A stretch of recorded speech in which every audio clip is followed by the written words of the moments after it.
Halo semua, Assalamualaikum. Ketemu lagi dengan aku Devi Ardia. Jadi aku adalah penderita diabetes yang saat ini menggunakan terapi insulin dan juga obat-obatan. Nah, di video kali ini kita akan membahas tentang tes C-peptid atau C-peptida. Tes ini jauh lebih jarang terdengar daripada tes gula darah PP ataupun gula darah puasa, atau bisa juga HbA1c. Itu lumayan sering direkomendasikan dokter kan.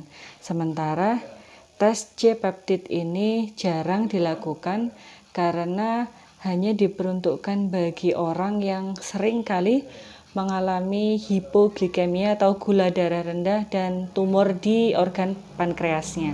Sebenarnya tes C-peptid ini digunakan untuk membedakan apakah kita itu menderita diabetes tipe 1 atau 2. Karena zat peptida itu terikat dengan insulin waktu dikeluarkan organ pankreas.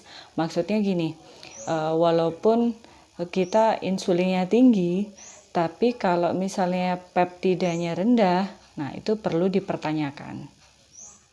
Sebenarnya aku sendiri belum pernah sih cek C-peptid ini. Yang pernah itu cuma cek HbA1c sama tes gula darah biasa yang di ujung jari sama yang di lengan aja.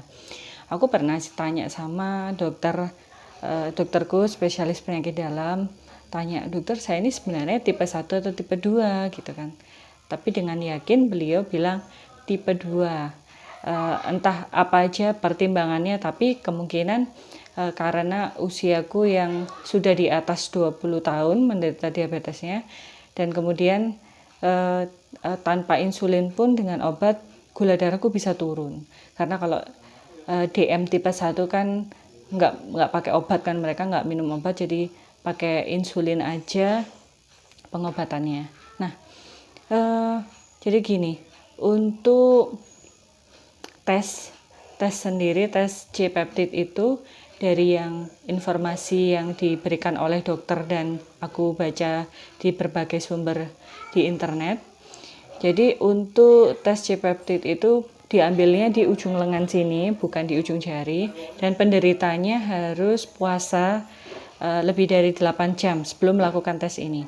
Jadi setelah puasa 8 jam datang ke lab, kemudian diambil darahnya. Biasanya bersamaan dengan tes gula darah puasa, bersamaan dengan tes HbA1c, karena sekalian diambil darahnya gitu.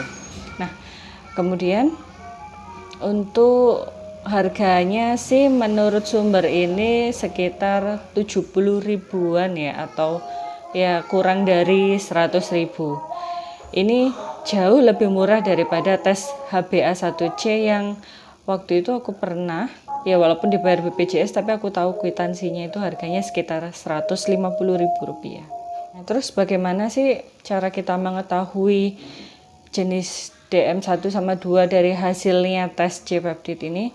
Nah, katanya untuk tes C-peptid ini setelah hasilnya keluar, itu kalau misalnya ketahuan bahwa hasil dari peptida kita itu tinggi, berarti kita adalah diabetes tipe 2. Sementara kalau hasil peptida kita rendah, ya itu berarti kita diabetes tipe 1. Karena insulin buatan atau insulin sintetik yang aku suntikan setiap hari itu tidak mengandung peptida. Itu hanya pure hormon insulin. Jadi ya walaupun sama-sama insulin, mana yang dikeluarkan oleh organ pankreas kita sama mana yang diproduksi oleh pabrik, tentu saja lebih bagus yang diproduksi oleh pankreas kan. Yang di pabrik buatan walaupun cukup membantu untuk menurunkan kadar gula darah, tetapi insulinnya ada kekurangan, yaitu tidak mengandung peptida. Nah, jadi untuk Bapak Ibu yang ingin mengetahui apakah tipe 1 atau tipe 2, bisa menanyakan tentang tes ini, tes C-peptid kepada dokter. Tapi kalau misalnya diabetes itu diderita oleh anak kecil, itu berarti terkait dengan penyakit autoimun berhubungan sama pankreasnya itu biasanya tipe 1. Tapi kalau diabetes tipe 2 biasanya diderita oleh orang yang di atas 20 atau di atas 30 tahun karena gaya hidup terlalu banyak makanan berkalori tinggi, manis, serta kurang olahraga. Gitu penjelasan saya tentang C-peptide. Kapan-kapan kalau misalnya saya ada kesempatan untuk menjalankan tes ini, saya akan membagikan pengalaman juga ya buat teman-teman. Terima kasih sudah menyaksikan video ini. Sampai ketemu di video selanjutnya ya. Assalamualaikum.